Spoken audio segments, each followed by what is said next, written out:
The prison doors slammed shut behind him. Chains clinked around his wrists. And in that dark Egyptian cell, Joseph probably asked the same question many people ask today. God, why is this happening to me? But what Joseph did not know was that God was not destroying his life. He was preparing a throne. Joseph was the favorite son of his father, Jacob. Out of all his brothers, Joseph was loved the most. One day, Jacob gave him a beautiful coat filled with many colors, a coat that announced to everyone, "This son is special." But that coat became dangerous, because while Joseph wore the coat, his brothers wore jealousy, and things became worse when Joseph began having dreams. In one dream, Joseph saw his brothers bowing before him. In another, even the sun, moon, and stars bowed down. Joseph was young, excited, innocent. He told his brothers everything, but instead of celebrating him, they hated him more. Every dream Joseph spoke became fuel for their anger, until one day, hatred turned into a plan. Jacob sent Joseph to check on his brothers who were tending sheep far away. As Joseph walked toward them wearing his colorful coat, his brothers saw him from a distance, and one of them sneered, "Look, here comes the dreamer." Those words were not admiration. They were poison. The brothers gathered together and plotted to kill him. Imagine Joseph walking closer with a smile on his face, completely unaware that his own family wanted him dead. When he finally reached them, they grabbed him violently, ripped the coat from his body, and threw him into a deep, empty pit.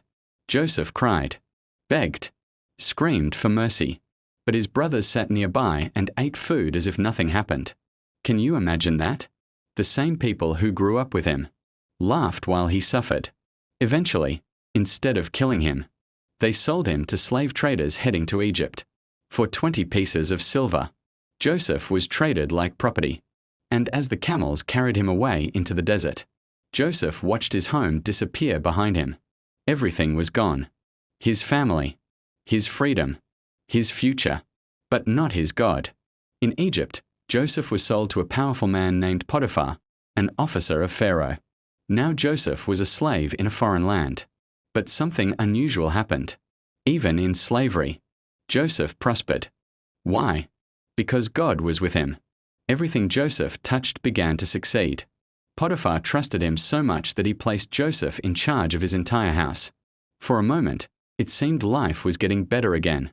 But then came another test. Potiphar's wife desired Joseph and tried repeatedly to seduce him. Day after day she tempted him.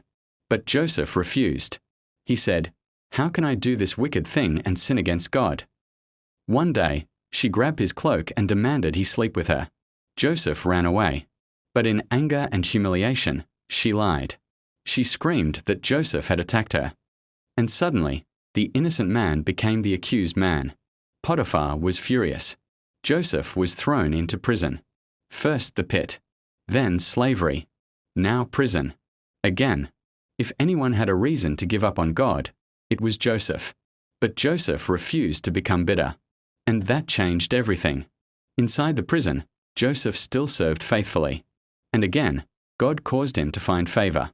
Soon, the prison keeper placed Joseph in charge of the prisoners. One night, 2 prisoners, Pharaoh's cupbearer and baker, both had troubling dreams. Joseph interpreted them correctly. The cupbearer would be restored. The baker would die. And exactly as Joseph said, it happened. Before the cupbearer left prison, Joseph pleaded with him, "Please remember me." But the cupbearer forgot him. For 2 whole years. Imagine that pain. Forgotten. Abandoned. Still waiting. But heaven had not forgotten Joseph. Because one night, Pharaoh himself had terrifying dreams no one could explain. Suddenly, the cupbearer remembered Joseph. Within hours, Joseph was pulled from prison, shaved, cleaned, and brought before the most powerful ruler in Egypt. One moment he was a prisoner. The next moment he stood before a king. That is how quickly God can change a life. Pharaoh described the dreams: 7 healthy cows eaten by 7 thin cows, 7 full ears of grain swallowed by 7 dry ears. Joseph listened carefully. Then he spoke boldly.